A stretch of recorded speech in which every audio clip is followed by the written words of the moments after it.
बड़ी मुश्किल में हूँ, मुझे किसी किस्म की इमदाद वगैरह नहीं चाहिए, लेकिन सिर्फ आपसे ये दरख्वास्त है कि आप मेरे बेटे के लिए दुआ कीजिए। 4 माह का मेरा बेटा है और मैं 4 माह से सिर्फ हॉस्पिटलों के चक्कर ही लगा रही हूँ। क्या हुआ है मैम? सबसे पहले उसके दिमाग में रसोली निकली है, फिर उसके नीचे हड्डियाँ और उसकी जगह पे रसोली थी, वॉशरूम वाली जगह पे। ठीक है।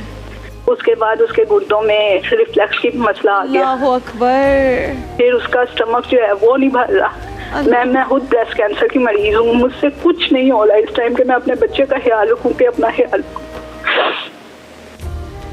नूर, मैं इस पे वजीफा तो पूछ लूंगी, लेकिन मेरा बच्चा और क्या कर सकते हैं हम आपके लिए? प्रीमेच्योर तो नहीं है इसकी बर्थ? आपकी बच्चा समझ नहीं लग रहा कि मैं क्या करूँ। आपका बेटा प्रीमेच्योर तो नहीं था? प्रीमेच्योर था मैम, अल्लाह। क्योंकि मुझे इसके होने से पहले ब्रेस्ट कैंसर हो गया और अल्लाह की तरफ से ही साथ ही तो उसका क्या वाइल यू वर एक्सपेक्टिंग कोई रेडिएशन या कीमो वगैरह तो नहीं हुई थी? नहीं, कोई नहीं थी, उन्होंने ट्रीटमेंट मेरा स्टॉप कर दिया था।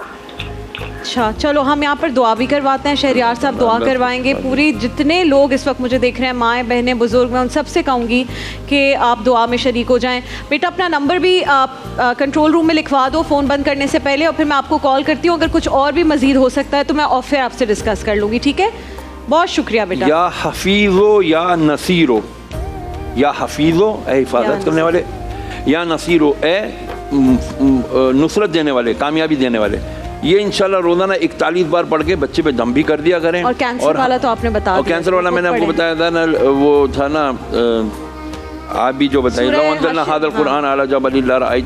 सूरह हशर की आयत नंबर 21, ठीक है ना? सूरह हशर की आयत नंबर 21 आपने अपने लिए बेटा पढ़नी है, और बच्चे के लिए आपने क्या? या हफीज़ो या नसीरो, या हफीज़ो या नसीरो। हाँ, 41 बार या हफीज़ो या नसीरो पढ़ लिया करें। 11 बार वो 21 आयत नंबर 21 सूरह हशर की पढ़ के पानी पे दम करके खुद भी पी दिया करें, और बच्चे को 41 बार पढ़ के। माँ जो खुद बीमार है, मैं वैसे ही आपसे पूछना चाह रही हूँ, और जिसके बच्चे का इतना बड़ा इम्तिहान, उसके लिए उसका अजर क्या होगा? मैं तो कहूँगा कि यार ये करबला को याद किया करें।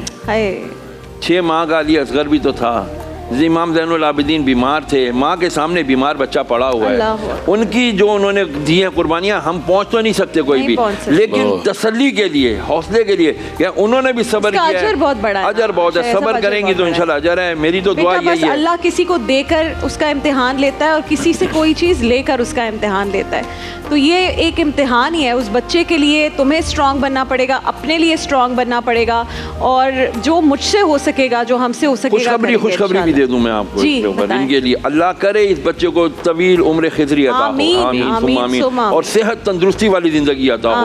और चूंकि हम कहते हैं कि इन्ना लिल्लाहि व इन्ना इलैहि राजिऊन, हम अल्लाह ही के लिए और अल्लाह ही हम अल्लाह की तरफ ही चले जाएंगे।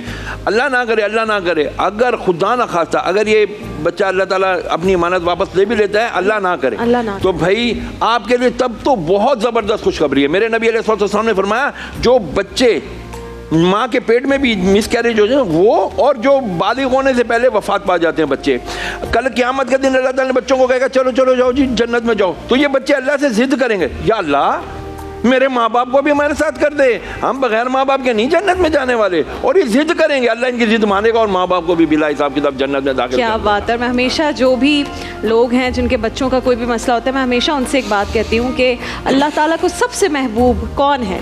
आक़ाए दो जहां मोहम्मद मुस्तफ़ा सल्लल्लाहु अलैहि वसल्लम। अल्लाह को उनसे ज़्यादा महबूब कोई नहीं इस पूरी कायनात में, और उन्हें भी बार बार अल्लाह ने औलाद दी और वापस ले ली। अगर रसूल अल्लाह कोई ज़ुबान पर शिकवा ले आते, एक बार भी सवाल कर लेते कि अल्लाह ताला ऐसा क्यों, तो क्या अल्लाह ताला दुनिया की तमाम आसाइशें, तमाम नेमतें अपने उस प्यारे हबीब महबूब सल्लल्लाहु अलैहि वसल्लम के कदमों में निछावर ना कर देते? लेकिन आपने कभी सवाल नहीं किया। अल्लाह की रज़ा में राज़ी होना ही हमारा ईमान होना चाहिए।